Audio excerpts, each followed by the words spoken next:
Yes, indeedy, folks. We are once again talking about the gift that keeps on giving, the PlayStation 5 Pro. Now, by this point in time, you already understand my position on it.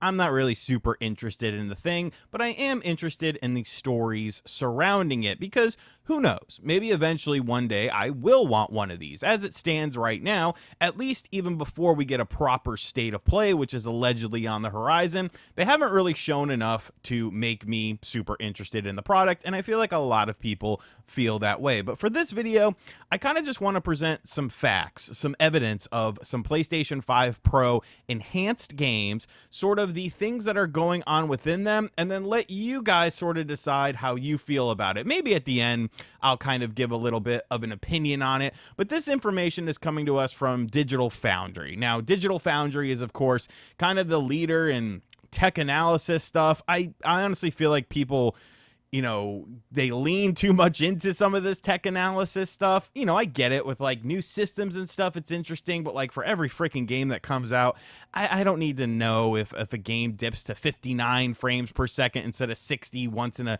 grand while of things. But a lot of people like to use this sort of stuff for console war stuff. Well, they did a PlayStation 5 Pro breakdown in which they used their own ways to analyze the footage and pretty much come to conclusions about PS5 Pro enhanced games that we were shown during the PS5 Pro showcasing. Now, this information was summarized by the homie Jermaine518 over on Twitter. Make sure you guys go follow him if you're not. Unfortunately, he is a Brooklyn Nets fan, but, nobody's perfect out there. But he basically broke down all the information that was presented in this Digital Foundry video and made it easily digestible for me. So I want to read this stuff off to you, and then kind of, I want to hear what you guys have to say about this. So when it comes to the notes from the Digital Foundry Direct Weekly number 180, the PS5 Pro breakdown, this is taking a look at the games that were showcased, even if it was a little brief sort of thing within the initial PS5 Pro trailer, and then analyzing what they are doing in terms of enhanced versions of the games, because, of course, they're showing games that are enhanced versions of the games. The Last of Us Part 2. 1440p internal resolution at 60 frames per second in PS5 Pro mode, which is the same as PS5 Performance mode, however, with improved image quality due to PSSR, which of course is the artificial upscaling that they're going to be using for the PS5 Pro system. When it comes to Ratchet & Clank Rift Apart, between 1440p and 1800p internal resolution, roughly the PS5 quality mode at 40 frames per second, with this being at 60 frames per second in this PS5 Pro mode with the same settings as the PS5 Performance mode and using PSSR to bring it up to 4K. Now, that's kind of something we saw in the trailer with really both of these games. The Last of Us 2 and, of course, Ratchet & Clank Rift Apart. We saw more of those games than we did a lot of these other games, which are kind of just used in the sizzle reel. And yes, there were some improvements in things like sharpness in terms of The Last of Us, and in Ratchet & Clank, some of the background things looked better. If that is worth, the upgrade to you, then fine, so be it. Now, they do go on to say that when it comes to artificial upscaling as it stands now, DLSS is still the best, with PSSR being in second place and FSR, which is AMD's thing, in third place. Now we get into some games that we didn't really get a huge, deep look at, but we did get some footage of, and this is where things get interesting. Alan Wake 2, two modes were shown. 864p at 60 frames per second and 1260p at 30 frames per second, which is the same as the base PS5 modes, and they presume it's using PSSR and not the FSR in the base PS5. 60 frames per second clip has SSR, but the 30 frame per second clip could have ray tracing. Horizon Forbidden West. Resolution didn't look 4K. They presume it's not using PSSR, but it's hard to tell. Thinking it's using a 4K checkerboard, but again, hard to tell. PS5 versus PS5 Pro has the Pro with higher detail. Hogwarts Legacy.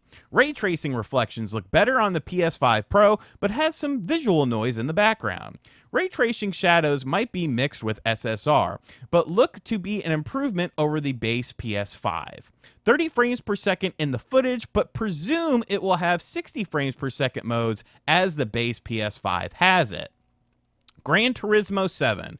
Ray tracing reflections in the game appear to be at quarter resolution, 1080p, 8K mode, lower resolution, 1188p in the PS5 Pro footage, and probably using PSSR to bring it up to 4K, where the base game without ray tracing reflections is a native 4K. Ray tracing does look better than Forza Motorsports.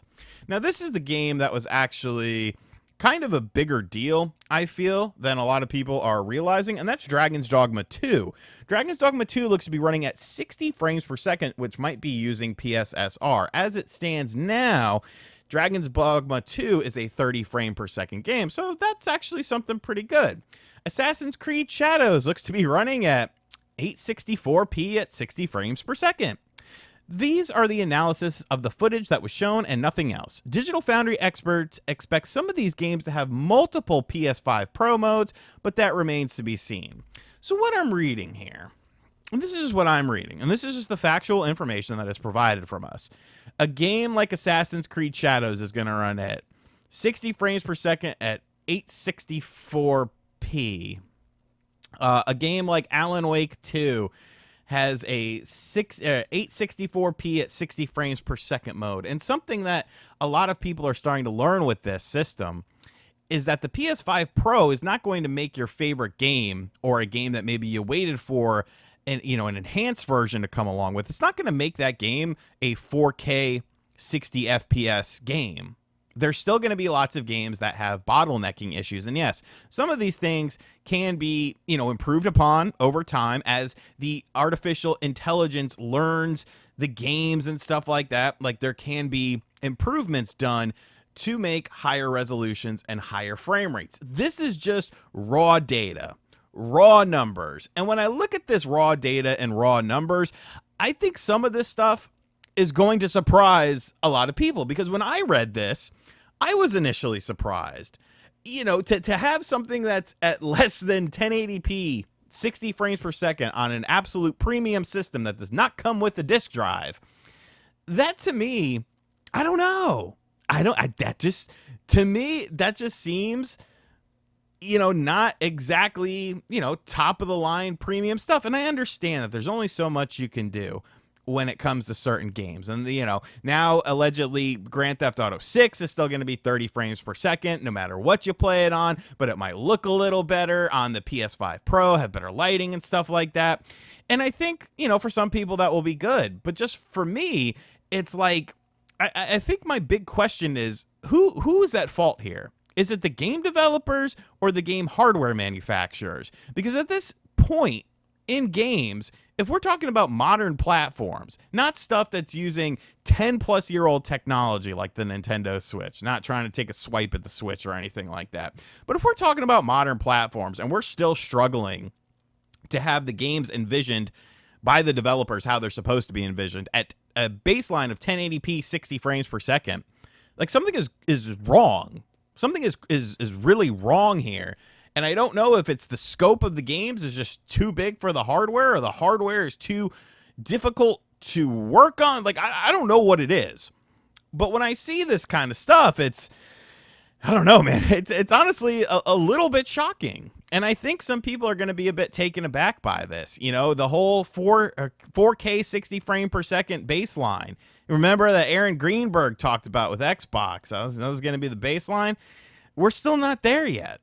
And why is that? With these multiple $100 machines, $500, $600, $700 plus machines, and we're still not getting that. I don't know. And like I said, this information could change, but this information is the accurate information as it stands right now. So you could do with this however you want. You can say it's not a big deal, the games still look better, and fine, I'll completely agree with you. You could say this is a big deal and I'm outraged over this. Fine, I'll agree with you. There is no right or wrong answer. It's just kind of what you prioritize with stuff. And yes, things will look better on the PS5 Pro for the most part. You'll be able to do things like advanced ray tracing and stuff like that. But how important is that to you? How important is that in a selling factor to make you either want to upgrade or get into the PlayStation 5 lineup of systems for the first time? Because there's still quite a few people that haven't upgraded from the PlayStation 4 to the PlayStation 5. Is this going to be your tipping point, or are you just going to wait for a PS6 or a cheaper PS5? Hope that there's a cheaper PS5 model that eventually comes out. That's, not the digital one, like a top loader or something like that. I feel like we're at we were at the point of diminishing returns in terms of graphics, and we're at the point where cheap systems are a thing of the past. But let me know what you think of this in the comments section down below. Like I said, I tried to keep my opinion mostly out of this because I want to see what the community has to say. And as always, guys, thank you for checking out this video. If you are new to the channel, make sure you hit that subscribe button and be sure to like, comment, and share the video around if you enjoyed it. Share the information with your friends and family and even your enemies. I've got enemies too. And as always, I'll catch you guys on the next video. Later.